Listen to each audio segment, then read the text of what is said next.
अस्सलाम वालेकुम। Faisalabad programme news net के साथ मैं हूं आपका मेज़बान मोहम्मद बिलाल लोगर। इंडस्ट्री फैसलाबाद की इस वक्त सबसे ज़्यादा क्रूशल पॉइंट है जो फैसलाबाद के अंदर इंडस्ट्रियलिस्टों के अंदर इस वक्त डिस्कस किया जा रहा है कि इंडस्ट्री से रिलेटेड जो इशूज़ हैं वो दिन ब दिन बढ़ते चले जा रहे हैं। बिलाशुबा हुकूमत की जानिब से जहाँ गैस और बिजली के ऊपर सब्सिडाइज रेट दोबारा से 1 साल के लिए एक्सटेंड कर दिए गए, वहीं यॉन के ऊपर ड्यूटी फ्री किया गया था, लेकिन उसके ऊपर ड्यूटी दोबारा से इम्पोज हुई। वो ताल अभी तक 1.5 माह गुजर गया, ड्यूटी जो है वो रिमूव नहीं हो सकी दोबारा से। बहुत सारे इशूज़ हैं जिसमें की पॉइंट्स पर यॉन, फ्रेट रेट्स और कॉस्ट ऑफ डूइंग है, जो कि इन दोनों की वजह से इस हद तक हाई है कि नाकाबिले बर्दाश्त हो रहा है एक्सपोर्टर के लिए माल बनाना। लोकल मार्केट पहले से बहुत शदीद तरीके से क्रैश कर चुकी है। फैसलाबाद की सूतर मंडी एशिया की सबसे बड़ी सूतर मंडी है, जहाँ से रेट देखते हुए पूरी दुनिया, पूरा एशिया के अंदर रेट जो हैं वो मुतय्यन किए जाते हैं। कायमा कमेटी फैसलाबाद यॉन मार्केट के चेयरमैन और साबका चेयरमैन फैसलाबाद यॉन मार्केट कैसा शमस गुच्छा हमारे साथ मौजूद हैं। इनसे बात का आगाज़ करते हैं। वैसा बहुत शुक्रिया वक्त देने के लिए। हम क्योंकि आपका यॉन से रिलेटेड है तो आपसे यॉन से रिलेटेड बात करेंगे। इस वक्त मंडी में चल क्या रहा है? अमेरिकन कॉटन जो है वो 94-95 सेंट पे पहुंची हुई है। पाकिस्तानी कॉटन 14,000 मन गांठ पे फिर रही है। आपको नहीं लग रहा कि इस वक्त कॉटन नाकाबिले ख़रीद होती जा रही है एक्सपोर्टर के लिए? विविंग 2 दिन छुट्टियों पर जा चुकी है। ये हालात रहे तो हमारी एक्सपोर्ट्स रिवाइवल की बजाय डिक्लाइन की तरफ बढ़ सकती है। बहुत शुक्रिया डॉक्टर साहब। देखिए जी, हम तो बड़ी अरसे से ये बात कर रहे हैं कि हमारे पाकिस्तान में रुई की शॉर्टेज है, और बल्कि पिछले दिनों में, बल्कि पिछले साल पूरा साल जो हमने यही बात रखी है कि हमें पाकिस्तान में रुई की जो है कल्टीवेशन ज़्यादा करनी चाहिए। उसका ये इम्पेक्ट हुआ कि बढ़ने के बजाय 17% एरिया कम कास्ट हुआ। तो उसमें चैम्बर के फोरम पर हमने आवाज़ उठाई कि जी किसानों को सब्सिडी दें, किसानों को जो है वो रिलीफ दें, ताकि वो ये शुगर कैन या वो मकई वगैरह या उसकी बजाय ये कॉटन को ज़्यादा वो तरजीह दें, ताकि हमारे मुल्क में जो रुई की जो है वो शॉर्टेज कम हो। लेकिन गवर्नमेंट ने कोई तवज्जो नहीं दी। लेकिन इस मामले में उन्होंने, दूसरी बात ये है कि हमने कहा था कि आप अगर हमारे मुल्क में रुई की शॉर्टेज है तो कम से कम आप यार्न पे जो 5% जो ड्यूटी है उसको कम कर दें। पहले इन्होंने जनाब एग्री कर लिया, हो गया, फिर दोबारा फिर इन्होंने वो लागू कर दिया। वो सबसे बड़ा मसला ये है कि इस वक्त हमारे मुल्क में जो मौजूदा सूरत जो चल रही है, मुझे लग रहा है कि पहले तो हमारे एक्सपोर्टर जो है फ़िलहाल तो उनकी एक्सपोर्ट बेहतर जा रही है, और हमारी लोकल जो मार्केट है वो उसकी सूरत जो है वो कदरे जो इससे मुख्तलिफ है। उसकी वजह यह है कि हमारे मुल्क में एक तो यार्न की प्राइस बहुत ज़्यादा है। हमारे लाखों यहाँ पे हमारी जो पावर लूम जो चल रही है तो उनको यार्न चाहिए, जबकि इस वक्त उनकी बिजली महंगी है, उनकी गैस महंगी है, और साथ में जो तीसरा फैक्टर जो है यार्न का, उसकी प्राइस बहुत बढ़ रही है। और ज़्यादा प्राइस बढ़ने की वजह से इस वक्त जो है हमारे जो पावर लूम वाले हैं वो बहुत सख्त क्राइसिस में हैं। हमारे जो फैक्ट्रियाँ, हमारे कारखाने बंद हो रहे हैं। उस बल्कि पिछले दिनों ये हफ्ता पहले एक एहतजाज भी हुआ है कि कारखानादार वालों ने, फैक्ट्री वालों ने अपनी फैक्ट्री बंद की है कि उन्होंने कहा हमें लॉस हो रहा है, लेकिन मज़दूरों ने कहा हम आपको फैक्ट्री बंद करने नहीं देंगे।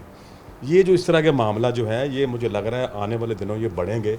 हुकूमत को कोई सही कोई स्टेप लेना चाहिए जिससे हमारे यार्न की प्राइस कम हो, हमारी रुई हमारी बेहतर हो, हमें बाहर से यार्न जो है वो सस्ता प्राइस में मिले, इसलिए हमारी इंडस्ट्री चले। अच्छा, एक और गुज़श्ता मसला दरपेश हमें देखने को मिल रहा है कि पाकिस्तानी यॉन की बजाय बाहर के यॉन को इम्पोर्टेंस दी जा रही है कि वो आए, उसकी क्वालिटी अच्छी है, फिर वो 100 पे तक अवेलेबल है, हमारे सर तक नहीं अवेलेबल, हमारे अंदर स्प्रे इतनी हो जाती है, तो फिर हम किस हद तक कंपेटेबल आए? ना तो हमारा नया बीज आ रहा है, ना हम तैयारी कर रहे हैं। तो ये आपकी जो मंडी है जिसके आप चेयरमैन रह चुके हैं, अब कायमा कमेटी के चेयरमैन है, एशिया की सबसे बड़ी मंडी, इसको देखकर वियतनाम दीगर ममालिक में रेट निकलते थे, लेकिन आज ये मंडी भी अपनी अहमियत और अपनी सकत जो है, अपनी साख जो है वो ख़राब करती देखी जा रही है, और वो खो रहा है जो पोजीशन इसके पास थी, वो मंडी अब उस पोजीशन पे नज़र नहीं आ रही। डॉक्टर साहब, ये आपने बड़ा अच्छा सवाल किया है। उसमें सबसे बड़ी बात ये है कि जी हमारे इस वक्त जो हमारे एक्सपोर्टर हैं, मेरा ख्याल वो 60% जो है वो माल डायरेक्ट स्पिनिंग मिलों से ले रहे हैं। तो हमारी जो यार्न मार्केट है, वहाँ से हमारे जो लोकल जो हमारे मैन्युफैक्चर हैं, जो लोकल कपड़ा बनाते हैं, पावर लूम वाले हैं, वो हमसे माल परचेज़ वो करते हैं। एक्सपोर्टर ज़्यादातर माल जो डायरेक्ट स्पिनिंग मिलों से माल वहाँ से परचेज़ करते हैं। तो दूसरी बात ये है, आपने बात वो बीज की बात की या क्वालिटी की बात की है, वो मसला ये है कि हमें बाहर से जो है उज़्बेकिस्तान से या अमेरिकन कॉटन से, उनसे हमें बड़ी अच्छी कॉटन मिलती है। हमारे जो फ़ाइन काउंट है, हमारा जो कपड़ा अच्छा बनता है, वो हमारी सारी रुई बाहर से आती है। बिल्कुल।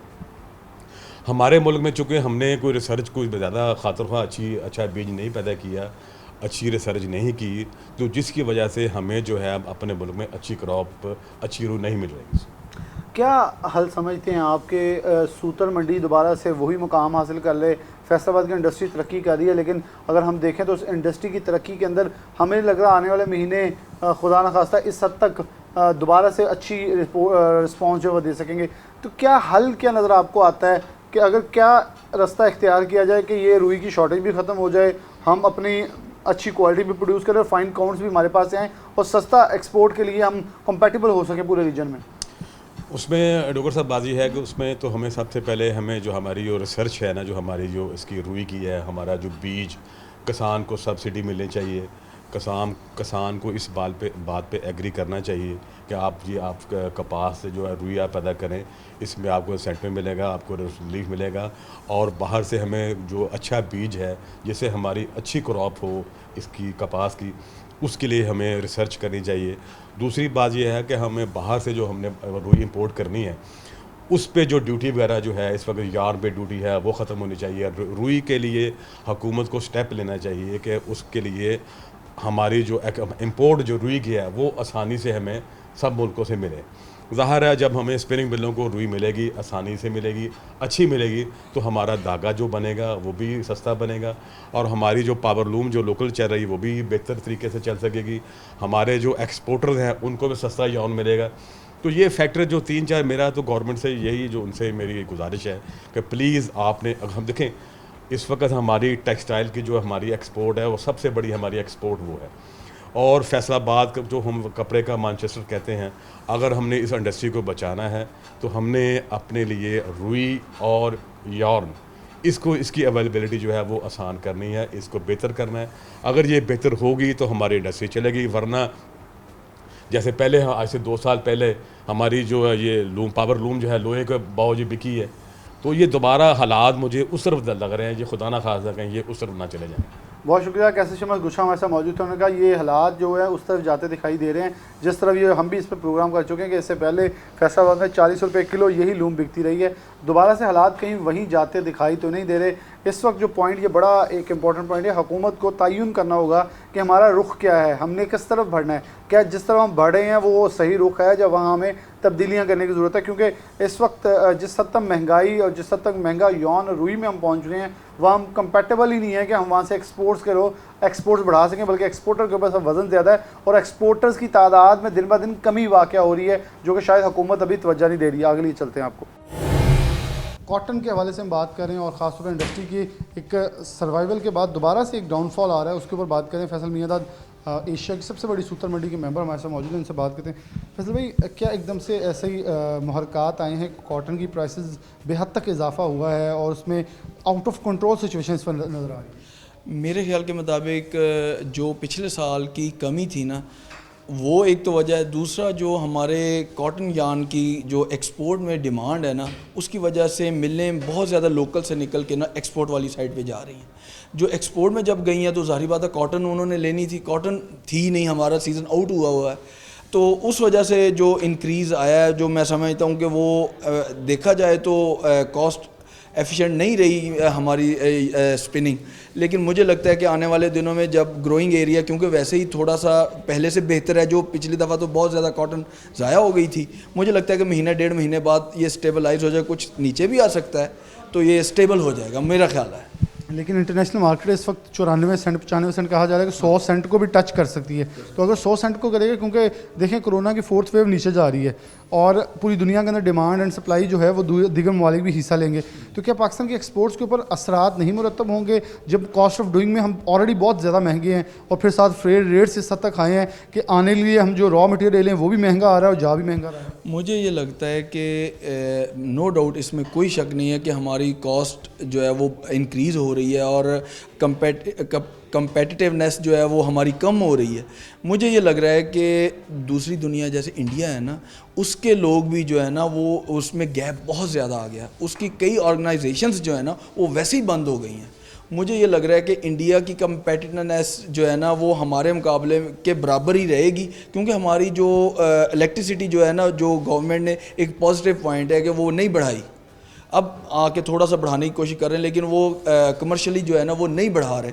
तो वो भी एक एलिमेंट है कि हमारे यहाँ कॉस्ट कोई बहुत ज़्यादा एक्स्ट्रा ऑर्डनरी नहीं बढ़ेगी, और पूरी दुनिया की क्योंकि बढ़ भी रही है, हमारा पाकिस्तान जो है ना वो कम्पीट करेगा इंशाल्लाह ताला। और हमारी जो लोकल मार्केट है ना वो बहुत सेटिस्फेक्शन है कि अफ़गानिस्तान में हमारी अब सप्लाई जो है ना लोकल की वो बढ़ेगी, यानी वो भी एक किस्म की इनडायरेक्टली एक्सपोर्ट ही होगी ना अफ़गानिस्तान को। तो वो मैं ये देख रहा हूँ कि एक्सपोर्ट में हमारे कोई गैप नहीं आएगा, कुछ जो तो थोड़ा बहुत आना था ना वो अफ़गानिस्तान हमारी एक्सपोर्ट को मीट करवाएगा इंशाल्लाह। अगर हम इस वक्त फैक्ट्स फिगर्स देखें तो अफ़गानिस्तान और सऊदी अरेबिया में सबसे हमारी कम एक्सपोर्ट्स हुई हैं जो डिक्लाइन में, बाकी तमाम ममालिक में हमारी ज़्यादा हुई है। और एक पॉइंट कि हमारी कॉटन को लोग कम देख रहे हैं, हम खुद भी हमारे एक्सपोर्टर जो हैं वो बाहर की कॉटन, बाहर के यॉन को इंपॉर्टेंस दे रहे हैं, और वो यॉन और वो रॉ मटेरियल महंगा भी आ रहा है। हमारी 16% तक क्रॉप मज़ीद कम हो गई है गुज़िश्ता साल से, तो क्या आने वाले सालों में हमें इसे बढ़ाना है या मज़ीद कम करना है? नहीं, हमें इंशाल्लाह ताला पहले तो ये बढ़ाना ही है। और जो मुझे लग रहा है कि जो प्रोडक्टिविटी है ना, जो बीज वगैरह वो भी इन्होंने एक्सपेरिमेंट करके कुछ चेंज कर रहे हैं, जिसकी वजह से प्रोडक्शन हमारी कॉटन की भले लैंड इतनी रहे या थोड़ी बहुत बढ़ भी जाए तो वो प्रोडक्शन जो है ना वो हमारी बढ़ेगी। एक तो ये चीज़ है। दूसरा जो मैं समझ रहा हूँ कि वो वही एलिमेंट है कि लोकल में कॉटन के रेट्स ज़्यादा होने की वजह से जो कॉटन लोकल लोग हम पहनते हैं ना, जैसे ये लट्ठा है या जो कॉटन के सूट है, वो हम उससे शिफ्ट हो के हम वॉश एंड वेयर वाली साइड पे जा रहे हैं। उसकी वजह दो चीज़ें हैं। एक तो ये है कि ईद हमारी जो है ना वो सर्दियों वाली साइड पे जा रही है। 10 या 12 दिन साल के बाद जो बढ़ रहे हैं ना वो नीचे की साइड पे हम आ रहे हैं। जैसे इस दफ़ा छोटी ईद जो है वो गर्मियों में नहीं थी, वार्म मौसम था और लोगों ने ज़्यादा वॉश एंड वेयर पहना है, क्योंकि कॉटन के कपड़े के रेट एक्स्ट्रा ऑर्डनरी बढ़े हैं ना, तो लोकल वाले लोग जो है ना वो कॉटन में से निकल के वॉश एंड वेयर वाली साइड पे, मैन मेड फाइबर वाली साइड पे जा रहे हैं। मुझे ये लगता है एक तो ये चीज़ है। दूसरा हमारी जो एक्सपोर्ट भी है ना वो ज़ाहिर बात है वो 65-35 मिक्सिंग वाला पीसी ज़्यादा है ना, और उसमें भी हमारा पॉलिएस्टर डल रहा है। तो मुझे लगता है कि हमारी जो एक्सपोर्ट है ना वो बेहतर रहेगी और कंपेटिटिवनेस दुनिया के साथ हमारी नो डाउट मीट कर जाएगी। आने वाले दिनों में बेहतरी नज़र आएगी, मंडी भी हमारी मुस्तहकम रहेगी। फैसल मिदाद का कहना है कि चीज़ें जो हैं वो आने वाले दिनों में बेहतर नज़र आएंगी, हमारी एक्सपोर्ट्स भी बढ़ेगी और ख़ास तौर पर हमारी एक्सपोर्ट के हवाले से जो हमारा अकाउंट्स हैं उनके अंदर कीमतों के अंदर भी कंपेटिटिवनेस जो है वो भी आएगी, और ख़ास तौर पर जो बाहर से आने वाला यौन और पाकिस्तान की पैदावार अगले सालों में बढ़ती नज़र आएगी, जिससे हम इन मसाइल पर काबू पा सकेंगे। एक ब्रेक लेते हैं, ब्रेक के बाद दोबारा हाजिर होते हैं।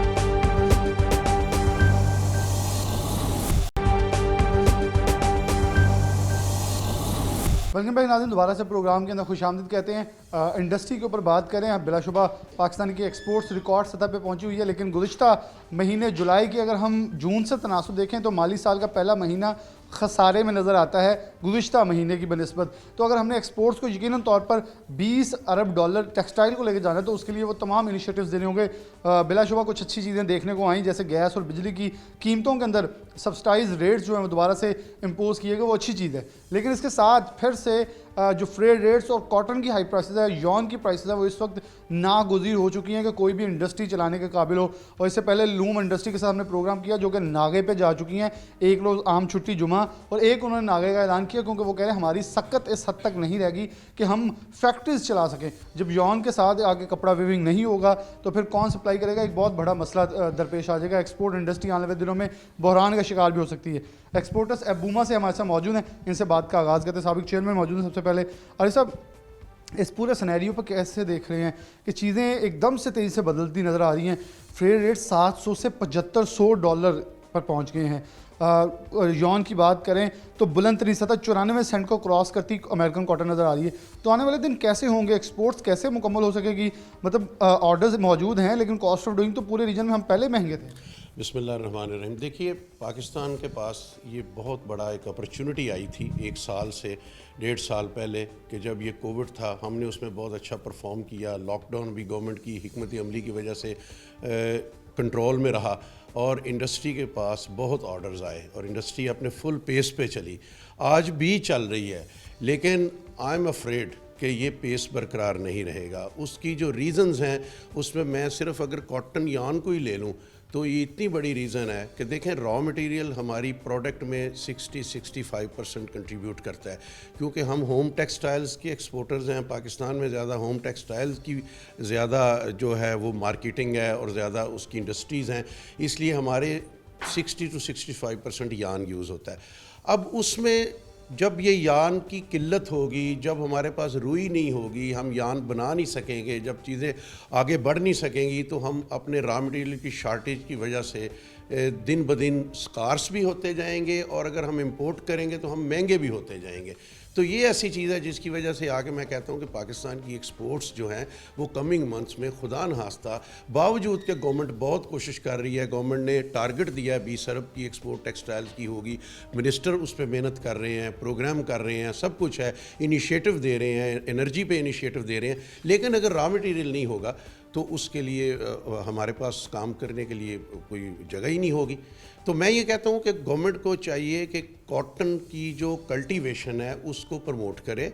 उसमें हम मैनी टाइम्स पहले भी बात कर चुके हैं कि फार्मर्स को सब्सिडी दें और इसकी कॉटन की फार्मर को सपोर्ट प्राइस मुकर्रर की जाए, और वो रियलिस्टिक होनी चाहिए। आधे से ज़्यादा अभी तक तकरीबन कॉटन की सेल ख़त्म हो चुकी है, लेकिन अभी तक हमारी सपोर्ट प्राइस नहीं आ सकी और मीटिंग्स होती हैं, टेक्सटाइल पॉलिसी नहीं आ सकती। तो ये चीज़ें बड़ी नेगेटिव हैं। जो हमारे इनिशियल कुछ बड़े मैं कहता हूँ आसान से पॉइंट्स हैं, उनके ऊपर अमल दरामद नहीं हो पा रहा। जी यही बात है ना कि ये बड़ा स्ट्रेंज है कि गवर्नमेंट एक चीज़ में खुद ही इनिशिएटिव लेती है और इतना वो डिले कर देती है कि उसके जो पॉजिटिव असरात आने होते हैं वो नहीं आते और डैमेज हो जाती हैं चीज़ें। तो मैं ये कहता हूँ कि इसमें कॉटन की जो सपोर्ट प्राइस है फार्मर के लिए फौरी आनी चाहिए, ताकि जो है फार्मर को इनिशिएटिव मिले और वो ज़्यादा से ज़्यादा लैंड कल्टीवेट कर सके। फिर अच्छा बीज आना चाहिए, फिर पेस्टिसाइड्स में अच्छी चीज़ें आनी चाहिए, फिर फार्मर को ईजी लोन देने चाहिए, फिर हमारा जो cotton yarn course count export होता है उसकी एक्सपोर्ट अंधाधुंध नहीं होनी चाहिए। उसमें ऐसा होना चाहिए कि कुछ ना कुछ उस पर पाबंदी, चेक एंड बैलेंस होना चाहिए, क्योंकि आपके पाकिस्तान में देखें टावल इंडस्ट्री, डेनिम इंडस्ट्री सारी कोर्स काउंट के ऊपर चल रही है। अगर वो सारा आप चाइना को, कोरिया को, साउथ अमेरिका को बेच देंगे तो आपकी इंडस्ट्री क्या चलाएगी? ये चीज़ें आपको तवज्जो करनी होगी, इन चीज़ों के ऊपर तवज्जो करनी होगी। शहजाद साहब, मैं इसी पॉइंट से आगे चलूँगा कि टॉवल ने अगर गुज़िश्ता एक साल में देखें सबसे ज़्यादा ग्रोथ जो है वो नेटवेयर और सेकंड नंबर पे टॉवल इंडस्ट्री है। यानी कि हम ये कह सकते हैं दुनिया भर के अंदर अगर हम देखें तो जो फिगर्स आ रही हैं 163% ग्रोथ किया मलेशिया में, सिर्फ पाकिस्तान ने सबसे ज़्यादा। उसमें सबसे टॉप पे देखें तो हमारी टॉवल इंडस्ट्री खड़ी नज़र आती है। तो क्या समझते हैं कि बहुत सारी चीज़ें जैसे आरिफ साहब कह रहे थे कोर्स काउंट के अंदर उसकी एक्सपोर्ट धड़ल्ले से हो रही है, हमारे साथ भारत जैसे हम कंपेटिटर बनते हैं उन्हें पाबंदी लगा दी है कि यौन भारत से एक्सपोर्ट नहीं होगा, हमारे पास कम है हम फिर भी एक्सपोर्ट करी जा रहे हैं। बिस्मिल्लाहिर्रहमानिर्रहीम, बिल्कुल आपने बात सही कही है। कॉटन यान की एक्सपोर्ट पे गवर्नमेंट को कंसिडर करना चाहिए कि इस पर कोई बैन करे या इसका कोटा करे या जिस तरह भी है कोई। और फार्मर्स के लिए सबसे बड़ा जो पॉइंट है इस वक्त इजी लोन्स भी हैं, लेकिन सीड के हवाले से हम इतना के पीछे हैं कि आज भी हमारे पर एकड़ यील्ड 10 मन 12 मन पे है।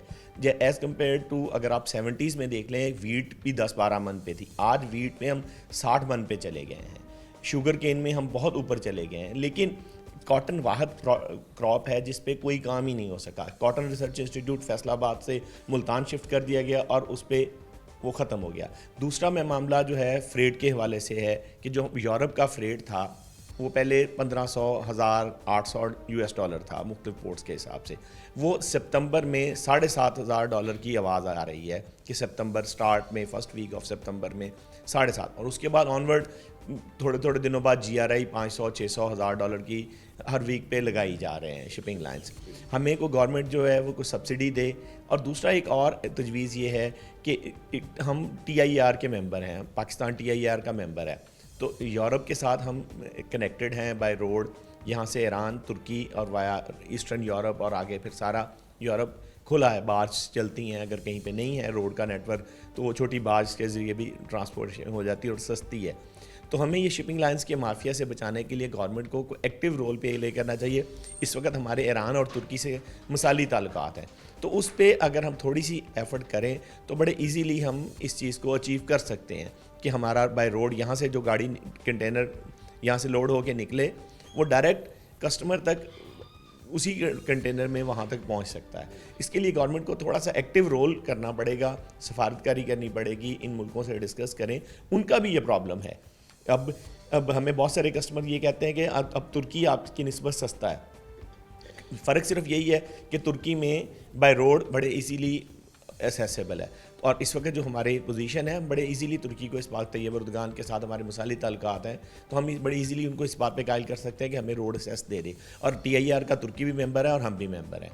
तो TIR को इस्तेमाल करते हैं, हम आगे चल सकते हैं। बल्कि यहाँ एक और पॉइंट है, BRI belt and road initiative जो CPEC के साथ कनेक्ट है, जिसका CPEC बहुत बड़ा मंसूबा है, इसको यूटिलाइज़ किया जा सकता है। पूरी दुनिया बेल्ट के साथ कनेक्ट होना चाह रही है, तो फिर हम उससे फ़ायदा क्यों नहीं उठा पा रहे। अफजाल साहब मौजूद हैं, बहुत शुक्रिया आपका भी। अच्छा, कैसे देख रहे हैं कि अगर हम ख़ास तौर पर एक्सपोर्ट ऑर्डर्स की बात करें तो हमारे एक्सपोर्टर्स दिन ब दिन डिक्लाइन हो रहे हैं, हमारे एक्सपोर्टर्स की तादाद में इजाफा नहीं हो रहा। वो एक अलग बात है, वैल्यू बढ़ रही है, लेकिन आने वाले दिनों में जो एक्सपोर्टर्स की कम होती तादाद है, इससे आगे हमारे एक्सपोर्ट्स के अंदर डिक्लाइन नज़र आएगा। जी बिस्मिल्लाहिर्रहमानिर्रहीम। सर, मैं आरफ साहब की बात को इंडोज करूंगा। जब तक हम रॉ मटेरियल जो एक बेसिक नीड है उसको उस पर हम तवज्जो नहीं देंगे, ये हो नहीं सकता कि हम अपने टारगेट को अचीव कर सकें।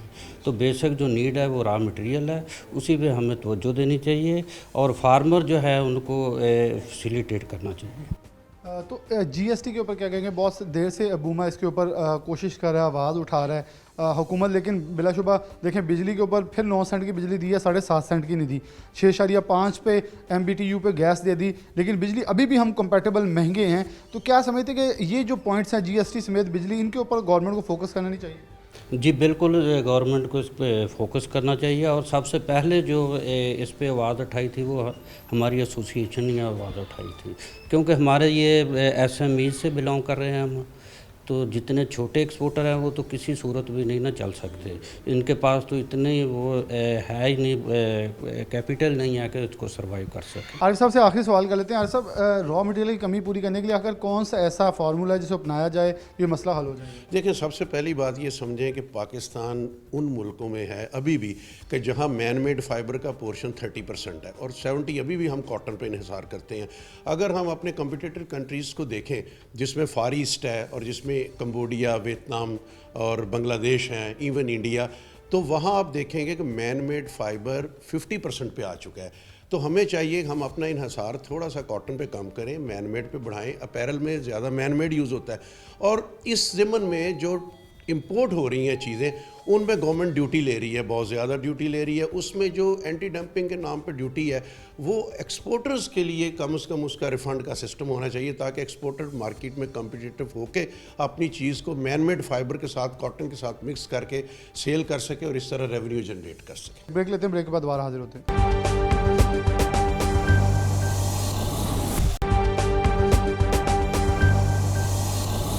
वेलकम बैक नाज़रीन, दोबारा से प्रोग्राम के अंदर खुशामदीद कहते हैं। प्रोग्राम हम इंडस्ट्री के हवाले से कर रहे हैं। हमारे साथ ख्वाजा मोहम्मद अमजद साहब मौजूद हैं, साबिक चेयरमैन भी हैं PHMA के, जबकि सीनियर इस वक्त अगर बात करें तो टेक्सटाइल इंडस्ट्री के अंदर एक्सपोर्टर के तौर पर किरदार भी अपना अदा कर रहे हैं। ख्वाजा साहब, बहुत शुक्रिया वक्त देने के लिए।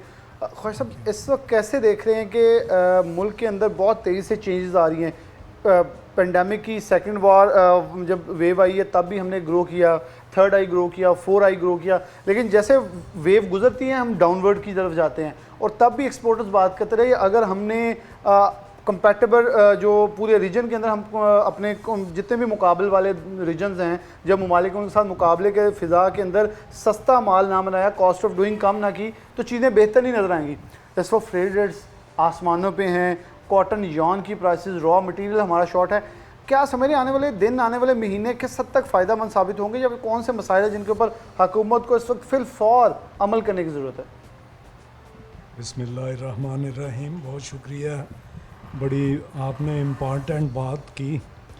पेंडेमिक में हमें वाकई कंज्यूमर मार्केट का शेयर ज़्यादा मिला। उसकी नेचुरल वजह एक ये थी कि बाकी प्रोडक्शन बेसिस में लॉकडाउन की कैफियत थी, वहाँ इंडस्ट्रियल एक्टिविटी पर पाबंदी लगा दी उन हुकूमतों ने। चाइना में, बांग्लादेश में, इंडिया में लॉकडाउन था, तो उनका शेयर डेफिनेटली कुछ शिफ्ट हुआ, हमारा उस हिसाब से बढ़ा। हाँ, जब पैंडमिक क्राइसिस से निकलेंगे तो डेफिनेटली कुछ ना कुछ वो शेयर जो हमारी तरफ जिसकी फ़्लाइट हुई, that share will fly back. हो सकता है just a part of that share will fly back. मैं इस प्रोग्रेस को, इंडस्ट्रियल प्रोग्रेस को एट्रीब्यूट करूँगा वो जो कहते हैं ना, इन्नामल अमाल बिल निय्यात के निजतों पर दारोमदार है अमाल का. अल्लाह ताला की ज़ात मदद करती है तो ग्रोथ भी होती है.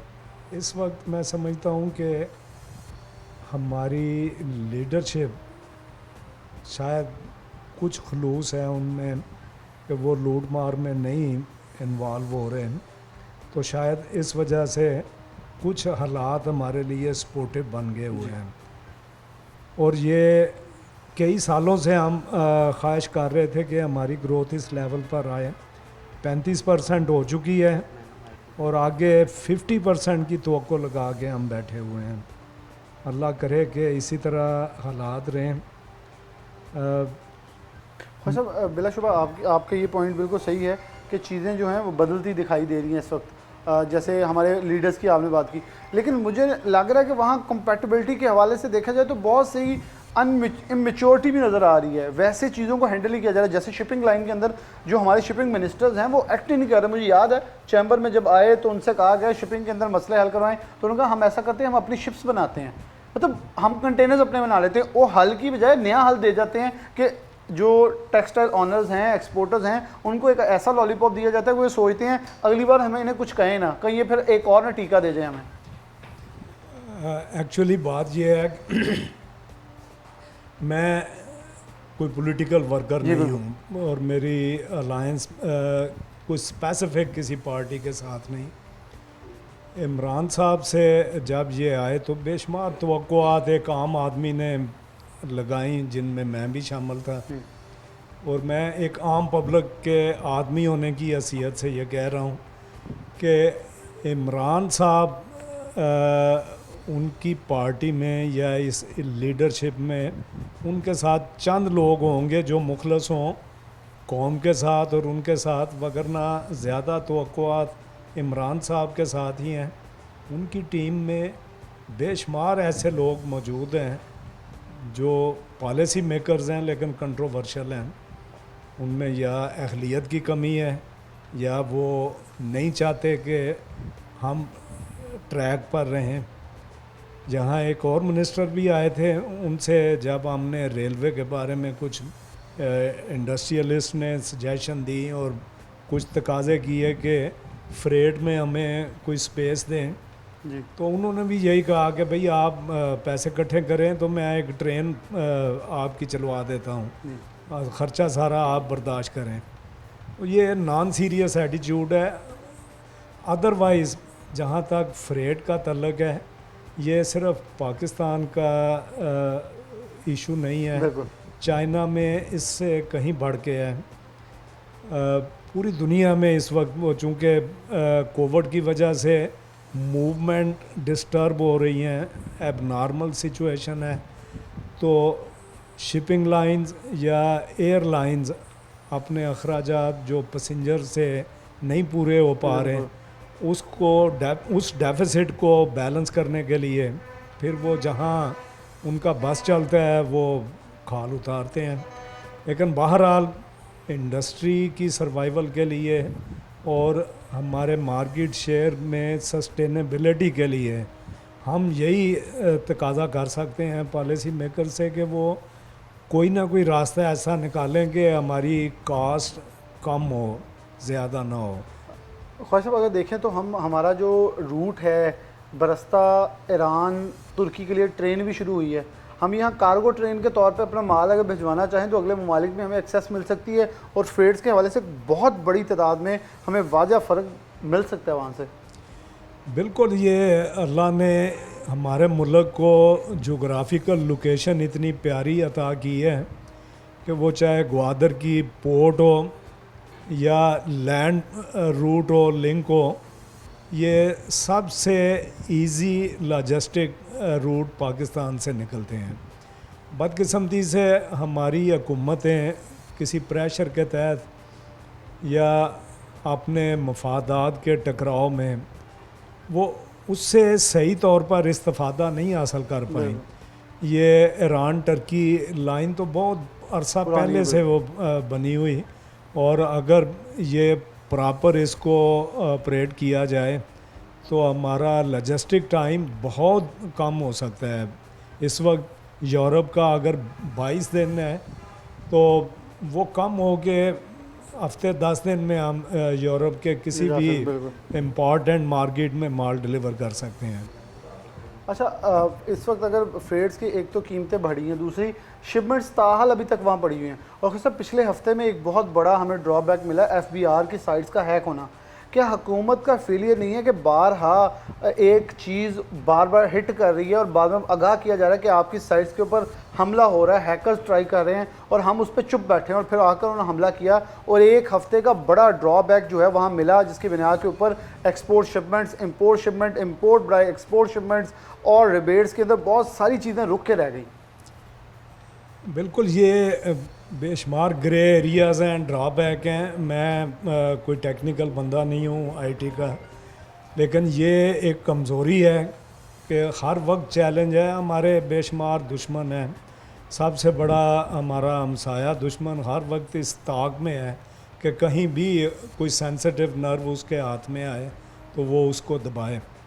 तो हमें मुताद रहना चाहिए। हमारे पास टैलेंट की कमी नहीं है, अगर उसको सही तौर पर एक्सप्लोर किया जाए और डिप्लॉय किया जाए तो हम इस तरह के चैलेंज से बेहतर तौर पर नबुर्द आज़मा हो सकते हैं। तो ये इन्हें कोई वाज़ेह पॉलिसी बनानी चाहिए इसके लिए। ये बार बार इस तरह की हरकतें ये इकानमी को डीरेल करने का बायस बन सकती हैं, खुदा न खास्ता। बहुत शुक्रिया ख्वाजा अमजद साहब, हम ऐसा मौजूद थे।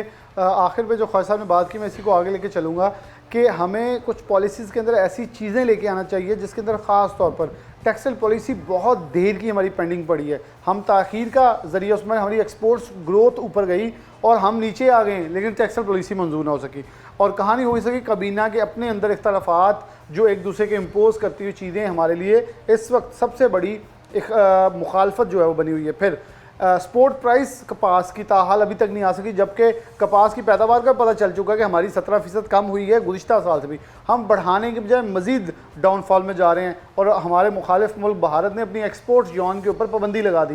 बिलाशुबा पाकिस्तान को जिस हद तक एक्सपोर्ट्स के अंदर टफ टाइम देना चाह रहा है वो देने की कोशिश कर रहा है, लेकिन हम उसके मुकाबिल जहाँ से भी अपनी मंडियों को एक्सेस करना चाह रहे हैं वहाँ से हम उस तरह नहीं कर पा रहे जिस तरह हमें ज़रूरत है। हमारे एक्सपोर्टर्स को मेरे ख्याल में कुछ बिलाशुबा हुकूमत मशीर कौम रज़ाक दाऊद बहुत अच्छा काम कर रहे हैं, लेकिन शायद इसकी स्पीड उतनी तेज़ नहीं है जिस हद तक तेज़ होनी चाहिए ताकि हम चीज़ों को जल्द करें और बेहतर और बेहतरीन नताइज जो हैं वो हासिल करते हुए पाकिस्तानी एक्सपोर्ट्स का जो ग्राफ एकदम से दोबारा से नीचे की तरफ आया है इसे दोबारा से रिवाइवल करते हुए ऊपर की तरफ लेके जाएं ताकि पाकिस्तान का मौशी ढांचा कमज़ोर ना हो। इसी के साथ प्रोग्राम न्यूज़ नेट से जा दीजिए। अल्लाह हाफ़िज़।